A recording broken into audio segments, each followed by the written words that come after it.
Welcome to Martini Time. I'm a little late today.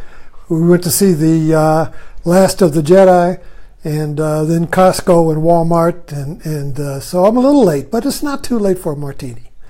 So I think I missed the last Star Wars movie, so I was wondering, what happened to Han Solo, but then I was informed that he was in the previous one and got killed. I hope I didn't spoil that for you, but it's been around for a while, so I won't spoil this one for you. But I did want to just give you some impressions, but first let me have a sip of martini. I still have some beef eaters, so it doesn't taste like lighter fluid.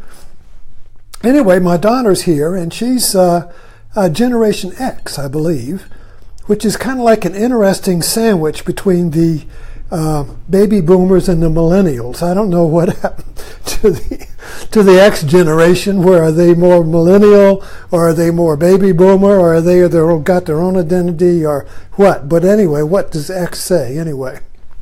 Nothing. You got baby boomers and millennials. Those are names. X. But anyway, X grew up with Star Wars, because I remember when in the 70s when it came out, my daughter and son were preteens, and it was impressionable. I mean, that's even on me. I mean, I was an adult, but that Star Wars, when that came out, that was like Wonder City. That was unbelievable. That was beyond awesome. It was beyond awesome. It was, and it framed a generation.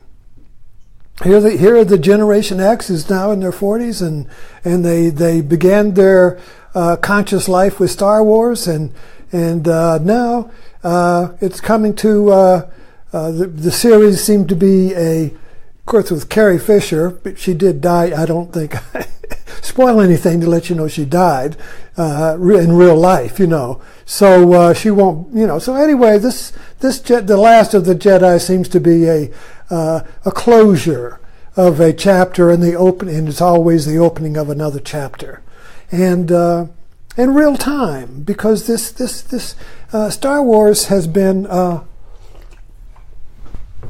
modern epic in the size of the Ramayana and the Mahabharata. Now, these are Indian epics. And Dante's Inferno and Paradise Lost with Milton, and the Knights of the Round Table, the romance of King Arthur. These are in the medieval story of the capture of the unicorn, these big tapestries in the cloisters in New York. Every age has its epic literature. It's always been literature, but now it's a movie series, you see. And the epic contains the teaching and the core and the guidance of an age. So and Homer and Odysseus and the Iliad, these are great epics we still study, you see. But these were mythologies that framed an age, a society. And Star Wars is that for us. And when I was watching Star Wars, I kept thinking of, a lot of people say, oh, well, it's Taoism, the Tao, the Force be with you. All these little wisdom sayings that you see in Star Wars, the Force be with you, and there's so much of it can be found in Buddhism and in Taoism, and of course in Joseph Campbell's study of mythology. It was a great influence on Star Wars, and the theme of killing the Father, and these recurring themes, and the resistance, and keeping the spark alive, keeping the spark of the Force alive, despite the evil empire, this force that keeps regenerating itself and succumbing to the evil empire and giving into the world, you see, and keeping the Dharma alive. and awakening the Dharma. So I see this all interconnected with Buddhism and Taoism and Zen and mythology, and it's just a beautiful tapestry. And when you go into the theater, I was struck by when we went in there. I felt like we were going into a spaceship. I felt like I was just watching Avatar, and they have to go on a spaceship. They go to sleep to get to Pandora. And when you're in the spaceships and everything, you don't watch. There's nothing outside, so you watch a big screen, and you're strapped in seats, and you go on a journey. And so we went into the movie theater and got it. I almost felt like I needed a seat belt. The seat kind of moved, and then we're getting ready for a blast off here, and then the lights come down and the music comes up and the scrolling logo, and oh yes, we're back on a journey into a mythic world that is oddly like us, This is the point of a mythic world. A mythic world is a fantasy reflection of our world, and it gives us a guidance. And this is the great thing about Star Wars, is it's been a guidance for young people. It's been a guidance. It's a spiritual movie. It's a very deeply spiritual movie. Series of movies, like chapters in the Bible. This is a modern Bible.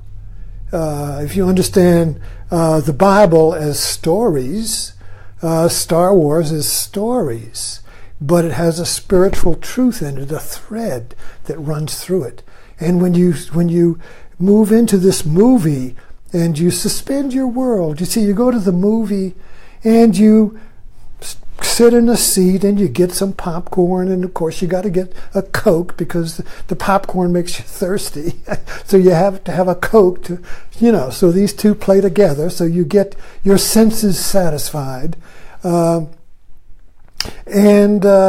I just had a thought on that, if you're busy eating popcorn during the movie, I really think it detracts from becoming the movie. If you're constantly thinking about eating and then sharing it, that constantly keeps you out of the trip, because you have to forget your body, you have to forget your mind, you have to forget the evil empire, you have to forget the world. Because the world is in the evil empire in Star Wars is a metaphor for our world, and the Jedi. These monks, like samurai monks, keep in touch with or in alignment with the Dharma, with the Force. The Force is in the Tao. In Buddhism, it's called the Dharma. And so when you practice Buddhism or Zen, you're practicing the Dharma. And you do a daily practice, meditation, study, mindfulness, applying the teachings. This is a Jedi Knight practice. So if you're doing a spiritual practice, you are a metaphor. The Jedi Knight is a metaphor for you, or you are a Jedi Knight. You are practicing alignment with the Force, and they keep saying that the Force is balanced. So Yoda appears again and again. Appeared in this one. And Yoda, of course, is the Taoist master, and he's he's kind of like a little Zen Buddha, a little Buddha, and he's always talking about balance. So the Dharma and the Force is zero. If you do something in anger, you lose the Force. There's a good story that Joseph Campbell. Well, I'm going to be short on time, but I'll mention it because it's a good story about the Dharma, about the Force, with the samurai. So the samurai was a duty, and his duty was to protect the master, and his master was insulted by some other king or something, so he had to go kill the king. So he goes to the one who offended his master, and he pulls out his sword, and the fellow spits on him. And the samurai sheathes his sword and walks out. Now the question is, why did he do that, He did it because the man spit on him and made him angry. And if he killed in anger, he would have lost the force. He would have lost his balance. He would have lost his zero, his dharma, you see. And this was a repeated theme in Star Wars. Don't kill, don't do anything in anger. If you rise in anger, you lose the force. So anyway, thank you for dropping in, and I'll see you tomorrow evening.